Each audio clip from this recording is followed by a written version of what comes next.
ದಿನದ ಧರಣಿ ಸತ್ಯಾಗ್ರಹಕ್ಕೆ ಏಕಾಗಿ ನಡೆಯುತ್ತಿರುವ 1175 ದಿನದ ಧರಣಿ ಸತ್ಯಾಗ್ರಹಕ್ಕೆ ಎಲ್ಲಿಯವರೆಗೆ ಹೋರಾಟ, ಯಾತಕ್ಕಾಗಿ ಹೋರಾಟ, ಯಾತಕ್ಕಾಗಿ ಹೋರಾಟ.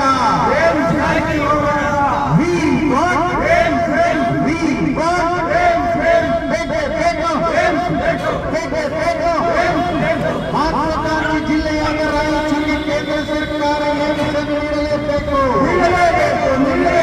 ಮಹಾತ್ಮ ಗಾಂಧಿ ಜಿಲ್ಲೆಯಾದ ರಾಯಚೂರಿಗೆ ಕೇಂದ್ರ ಸರ್ಕಾರ ಏಮಿಸನ್ನು ನೀಡಲೇಬೇಕು. ಪ್ರಾದೇಶಿಕ ತಾರತಮ್ಯ ನಿವಾರಣೆಗಾಗಿ ರಾಯಚೂರಿಗೆ ಕೇಂದ್ರ ಸರ್ಕಾರ ಏಮಿಸನ್ನು ಮಂಜೂರು ಮಾಡಲೇಬೇಕು. ವಿಶೇಷ ಸ್ಥಾನಮಾನಕ್ಕೆ ಒಳಪಟ್ಟ ರಾಯಚೂರಿಗೆ ಕೇಂದ್ರ ಸರ್ಕಾರ ಏಮಿಸನ್ನು ಮಂಜೂರು ಮಾಡಲೇಬೇಕು.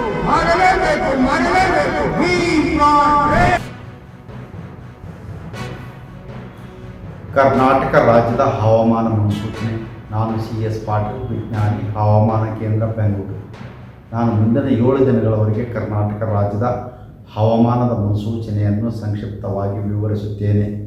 ಇಂದು ಕರಾವಳಿ ಹಾಗೂ ದಕ್ಷಿಣ ಒಳನಾಡಿನ ಜಿಲ್ಲೆಗಳಲ್ಲಿ ಹಲವು ಕಡೆ ಮಳೆಯಾಗಿದ್ದು, ಉತ್ತರ ಒಳನಾಡಿನ ಜಿಲ್ಲೆಗಳಲ್ಲಿ ಕೆಲವು ಕಡೆ ಮಾತ್ರ ಮಳೆಯಾಗಿದೆ.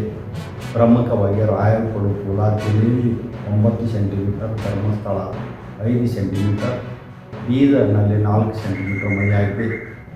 ಈಗಿರುವ ಹವಾಮಾನದ ಸಿನಾಪ್ಟಿಕ್ ಸ್ಥಿತಿ ಏನೆಂದರೆ, ಸರ್ಕ್ಯುಲೇಷನ್ನು ಬಂಗಾಳ ಉಪಸಾಗರದ ನೈಋತ್ಯ ಭಾಗದ ತಮಿಳುನಾಡು ಕರಾವಳಿ ಹತ್ತಿರ ಇದ್ದು, ಅದು 3.1 ಮತ್ತು 7.6 ಕಿಲೋಮೀಟರ್ ಎತ್ತರದ ಮಧ್ಯದಲ್ಲಿ ಇದೆ. ಇದರ ಪ್ರಭಾವದಿಂದ ಕರಾವಳಿ ಹಾಗೂ ದಕ್ಷಿಣ ಒಳನಾಡಿನ ಜಿಲ್ಲೆಗಳಲ್ಲಿ ಆಗಸ್ಟ್ 4ರಿಂದ ಆಗಸ್ಟ್ 10ರವರೆಗೆ ವ್ಯಾಪಕವಾಗಿ ಮಳೆಯಾಗುವ ಹೆಚ್ಚಿನ ಸಾಧ್ಯತೆ ಇದೆ. ಉತ್ತರ ಒಳನಾಡಿನ ಜಿಲ್ಲೆಗಳಲ್ಲಿ ಆಗಸ್ಟ್ 4ರಿಂದ ಆಗಸ್ಟ್ 10ರವರೆಗೆ ಹಲವು ಕಡೆ ಮಳೆಯಾಗುವ ಹೆಚ್ಚಿನ ಸಾಧ್ಯತೆ ಇದೆ. ತುಮಕೂರು, ಚಿಕ್ಕಬಳ್ಳಾಪುರ, ಕೋಲಾರ, ಬೆಂಗಳೂರು, ರಾಮನಗರ, ಹಾಸನ, ಮಂಡ್ಯ ಹಾಗೂ ಮೈಸೂರು ಜಿಲ್ಲೆಗಳ ಕೆಲವು ಕಡೆ ಭಾರೀ ಮಳೆಯಾಗುವ ಸಾಧ್ಯತೆ ಇದ್ದು, ಆಗಸ್ಟ್ 4 ಹಾಗೂ 5ರಂದು ಯೆಲ್ಲೋ ಅಲರ್ಟ್ ಅನ್ನು ಘೋಷಿಸಲಾಗಿದೆ.